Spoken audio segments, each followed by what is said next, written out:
Hello बच्चों, welcome to SR classes. अभी का ये वीडियो बिहार बोर्ड जो सेंटअप एग्ज़ाम ले रहा है उसका सॉल्यूशन होगा।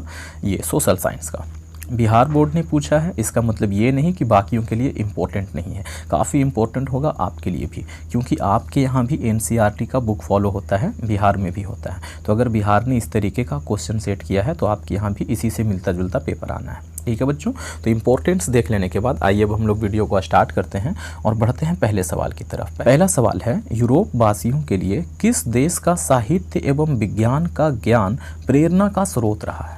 मतलब कि कौन सा ऐसा देश था जहाँ का साहित्य और विज्ञान काफ़ी एडवांस लेवल पे पहुँच चुका था? तो वो देश था यूनान। ठीक है बच्चों, ये रहा हमारा ऑप्शन। अगले सवाल की तरफ बढ़ते हैं। अगला सवाल है, ब्रेस्ट लिटोवस्क की संधि किन देशों के बीच हुई थी? तो ये संधि में एक तरफ तो रूस था और दूसरी तरफ हर वो देश था जो रूस के साथ मिल करके फर्स्ट वर्ल्ड वॉर में भाग ले रहा था। ठीक है, तो रूस के साथ उस टाइम पे कौन था बच्चों? जर्मनी था। इसी संधि के बाद रूस जो है ना वो प्रथम विश्व युद्ध से हट गया था, जिसके कारण रूस की काफ़ी आलोचना भी हुई थी कि वो क्यों हट गया, अपने दोस्तों को छोड़ करके बाहर भाग गया। ठीक है, चलिए अगले सवाल की तरफ बढ़ते हैं। अगला सवाल है कि हिंद चीन में बसने वाले फ्रांसीसियों को क्या कहा जाता था? तो इसे कहा जाता था कोलोन। ठीक है, अब देखिए अगले सवाल की तरफ बढ़ते हैं।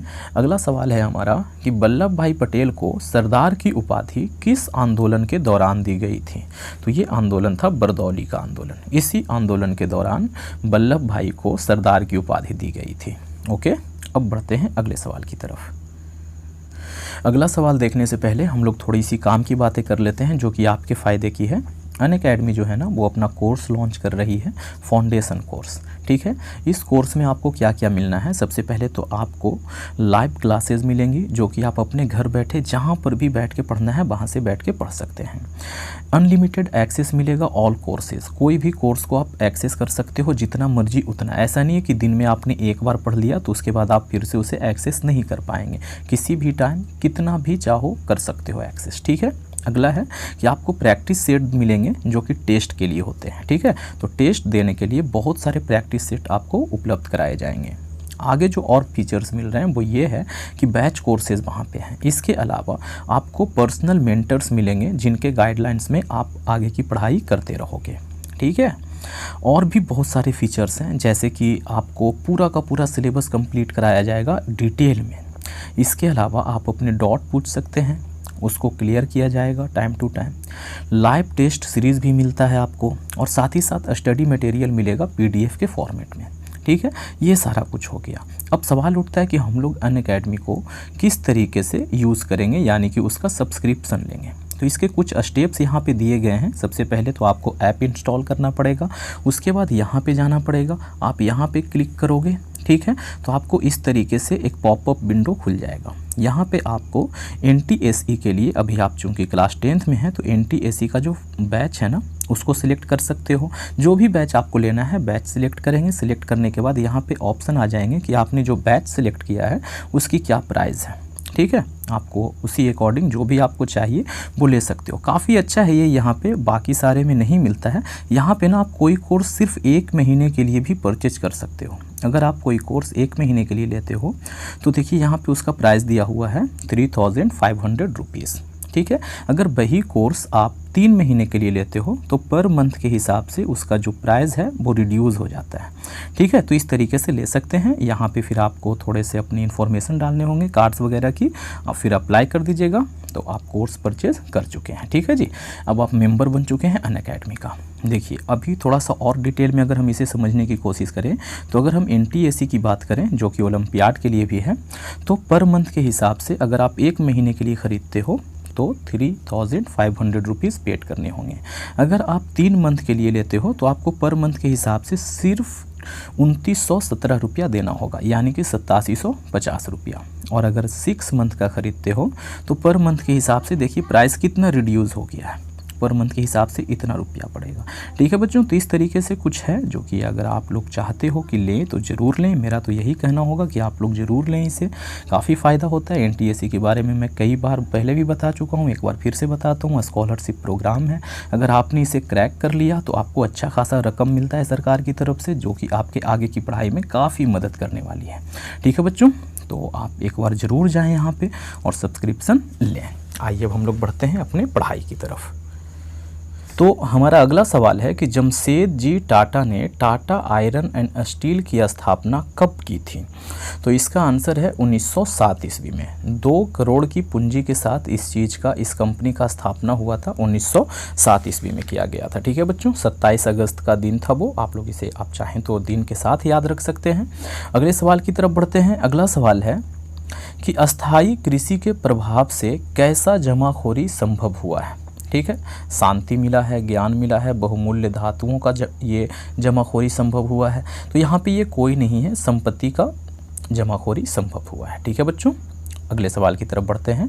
अगला सवाल है आर्थिक मंदी के कारण यूरोप में कौन सी नई शासन प्रणाली का उदय हुआ था? तो देखिए, अलग अलग देशों में अलग अलग प्रभाव पड़े थे आर्थिक मंदी के।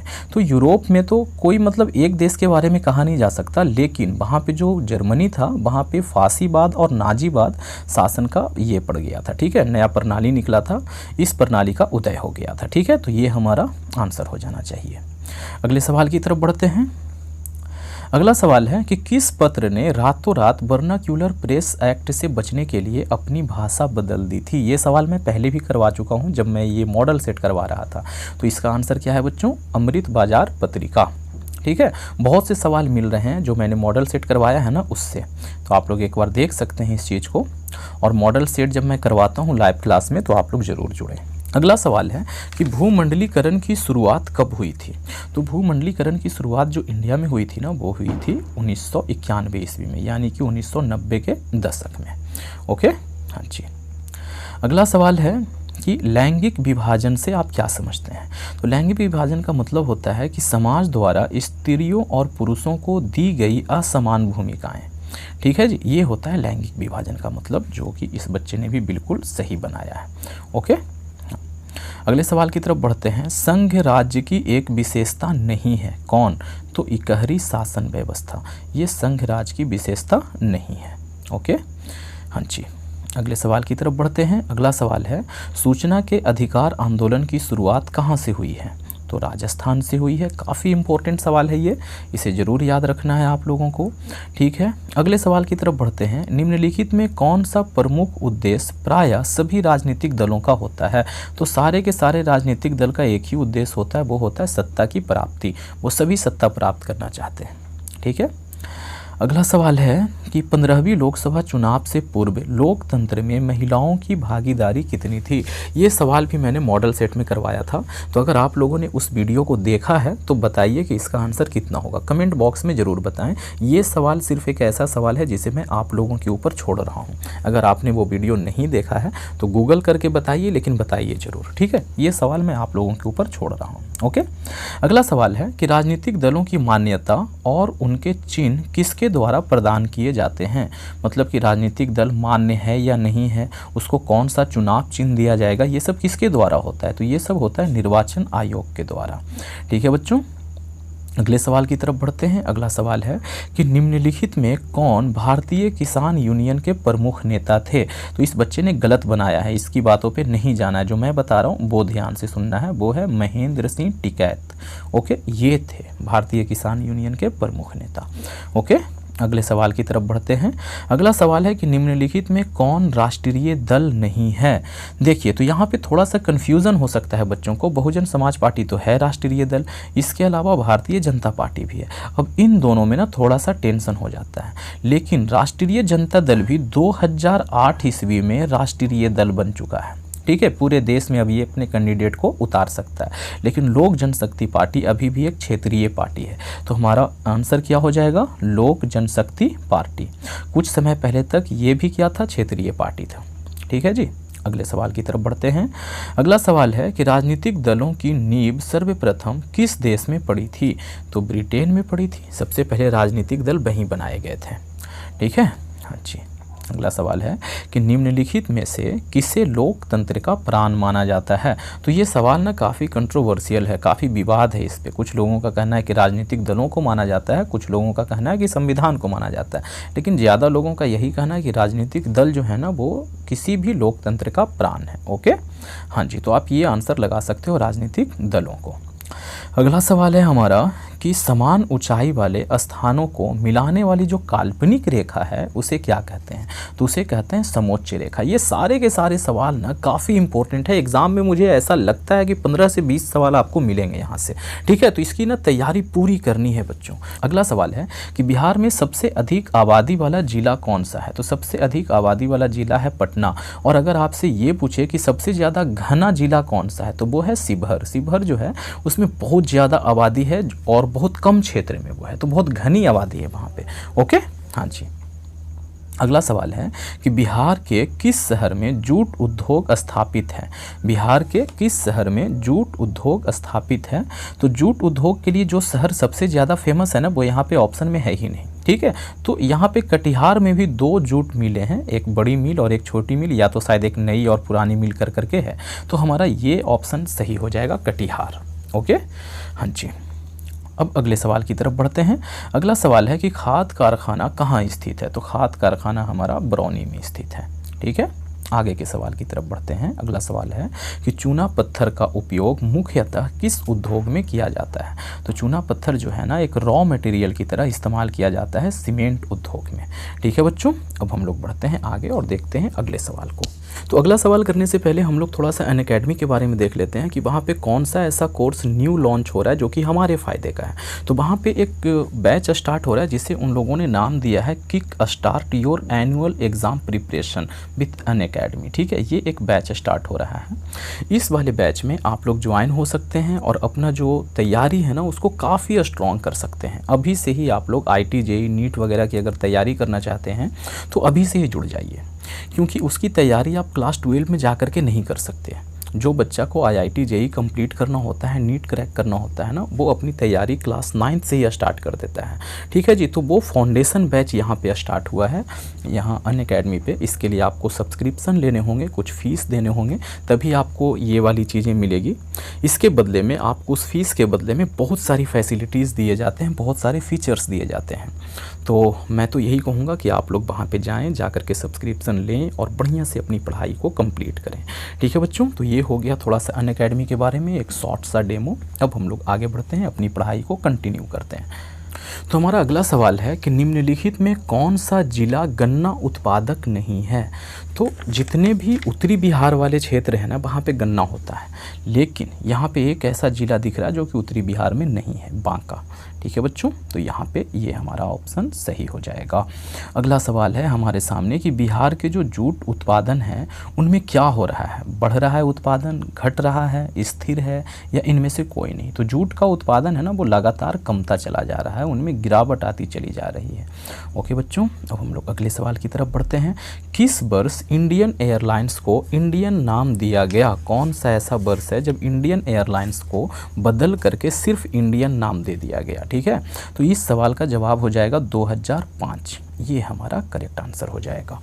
अगला सवाल है कि हुगली औद्योगिक प्रदेश का प्रमुख केंद्र कौन है। तो ये जो हुगली औद्योगिक प्रदेश है ना उसका प्रमुख केंद्र है कोलकाता और हावड़ा का क्षेत्र, ठीक है जी। अगला सवाल है, बहुत इंपॉर्टेंट सवाल हैं ये सारे के सारे, ठीक है। गेहूं किस प्रकार की फसल है। तो गेहूं रबी की फसल है, हम सब लोग जानते हैं भाई इसमें, ठीक है। धान के बाद होने वाला सबसे प्रमुख फसल जो है वो कौन है, गेहूं ही है।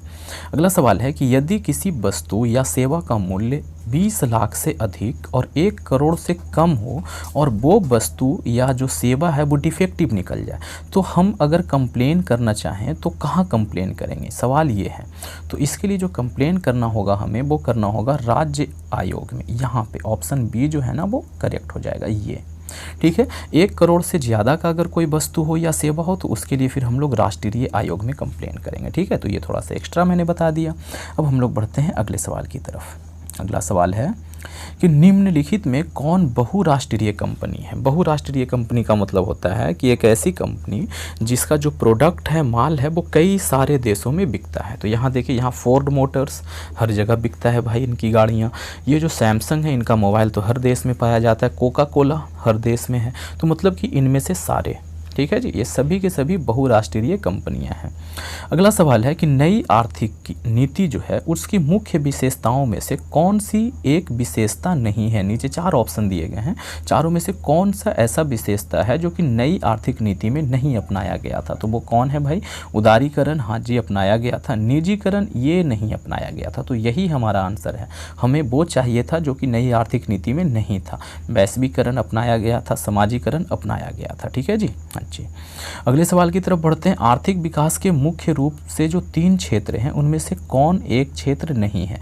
कृषि के क्षेत्र को रखा गया है उसमें, ठीक है, तो कौन सा नहीं है? मनोरंजन का क्षेत्र। ओके, हाँ जी। अगले सवाल की तरफ बढ़ते हैं। अगला सवाल है, व्यावसायिक बैंकों का राष्ट्रीयकरण कब किया गया था? जो व्यावसायिक बैंक थे, मतलब कि जब इंडिया आज़ाद हुआ था तो आज़ादी के कुछ समय बाद तक जो बैंक थे ना वो अलग अलग लोगों के खुद के बैंक थे। वो अपने तरह से अपने मन से जिस तरीके से उन्हें चलाना होता था चलाते थे। लेकिन इंदिरा गांधी आई और आने के बाद उन्होंने 1969 ईस्वी में 19 जून, ये जून था या जुलाई था, मुझे थोड़ा सा कंफर्म नहीं है, शायद वो जुलाई रहा हो, ठीक है, लेकिन ये साल कंफर्म है कि 1969 ईस्वी में आई और आकर के 14 ऐसे बैंक थे जो कि पर्सनल थे, किसी एक इंसान का था या किसी एक ग्रुप का था, उसको राष्ट्रीयकृत कर दिया। उन्होंने कहा कि आज से ये सरकार का हो गया। ठीक है जी, तो इंदिरा गांधी ने ऐसा करवाया था, काफ़ी फ़ायदे का चीज़ था ये। अब हम लोग आगे बढ़ते हैं कि निम्न में से किसे प्राथमिक क्षेत्र कहा जाता है ना? तो कई सारे क्षेत्र बनाए गए हैं, ठीक है। तो प्राथमिक क्षेत्र किसे कहते हैं? जो ज़मीन से या तो प्राकृतिक जो ये है संसाधन है उसका डायरेक्ट इस्तेमाल करने वाला जो क्षेत्र है उसे प्राथमिक क्षेत्र कहते हैं। तो कृषि जो है वो क्या है भाई? भूमि संसाधन का डायरेक्ट इस्तेमाल होता है इसमें, ठीक है, हाँ। अगला सवाल है कि देश की संगठित बैंकिंग प्रणाली निम्नलिखित में कौन नहीं है? ठीक है, तो देखिए वाणिज्य बैंक संगठित है, सहकारी बैंक भी संगठित है, राष्ट्रीय बैंक जो है ये और केंद्रीय बैंक, इन दोनों में थोड़ा सा कन्फ्यूज़न है और मैं कन्फ्यूज़ हूँ यहाँ पे। ठीक है, मुझे मतलब थोड़ा सा श्योर नहीं हो पा रहा हूँ, लेकिन मुझे जैसा कि लगता है कि केंद्रीय बैंक यहाँ पे आंसर होना चाहिए। ठीक है, जो सेंट्रल बैंक है हमारा, मतलब रिजर्व बैंक ऑफ इंडिया है वो। ठीक, अगर आपको गूगल वगैरह करने पर कुछ मिलता है तो कमेंट बॉक्स में ज़रूर बताएं कि हाँ भाई कौन है सही। मुझे लगता है केंद्रीय बैंक हमारा यहाँ पे आंसर हो जाएगा। ओके, हाँ जी, वैसे मैंने गूगल वगैरह किया नहीं है, आप लोग करके ज़रूर देख लेना। अगला सवाल है कि निम्न में से कौन गैर आर्थिक आधारभूत संरचना है? गैर आर्थिक मतलब कि उससे पैसे नहीं कमाने हैं। ओके, तो कौन सा है भाई? शिक्षा। शिक्षा जो है ना वो गैर आर्थिक है। ओके, अगला सवाल है कि भारत उपभोक्ता संरक्षण अधिनियम की घोषणा कब की गई थी? भारत उपभोक्ता संरक्षण अधिनियम की घोषणा कब की गई थी? तो 1986 ईस्वी में की गई थी। ओके, अगले सवाल की तरफ बढ़ते हैं। पार्ले समूह का जो थम्स अप ब्रांड है उसको कौन सी बहुराष्ट्रीय कंपनी ने खरीद लिया है? तो किसने खरीदा है भाई? कोका कोला ने खरीदा है। ठीक है, अच्छी। अगले सवाल की तरफ बढ़ते हैं। अगला सवाल है कि पृथ्वी की सतह तक पहुंचने वाली जो सबसे पहली भूकंपीय तरंग होती है वो कौन सी होती है? तो जो सबसे तेज़ चलती है यानी कि पी तरंग, ये बहुत तेज़ चलती है, पानी में भी चलती है, मतलब कि किसी भी चीज़ को पार करते हुए ये पहुंच जाती है।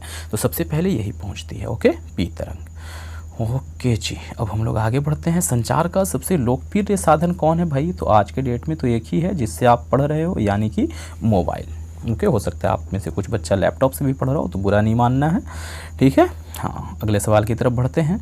मलबे के नीचे दबे हुए लोगों को पता लगाने के लिए किस यंत्र की मदद ली जाती है? जैसे भूकंप वगैरह आया जिसके कारण से बिल्डिंग वगैरह गिर जाते हैं, तो उसके नीचे अगर कोई इंसान दबा हुआ है तो ऐसे तो देखने से दिखेगा नहीं। ठीक है, तो इसके लिए कौन सा कैमरा का इस्तेमाल किया जाता है? तो उसके लिए इस्तेमाल किया जाता है इंफ्रारेड कैमरे का। ठीक है, वो गर्मी को भांप लेता है। अगर आपने पबजी या फ्री फायर वगैरह खेला है तो वहाँ पर एक स्कोप मिलता है ग्रीन कलर का। ठीक है, तो ग्रीन कलर के स्कोप से जब आप इनेमीज को देखेंगे, अपने दुश्मन को देखेंगे ना, तो वो एक धब्बा सा दिखेगा पीले कलर का।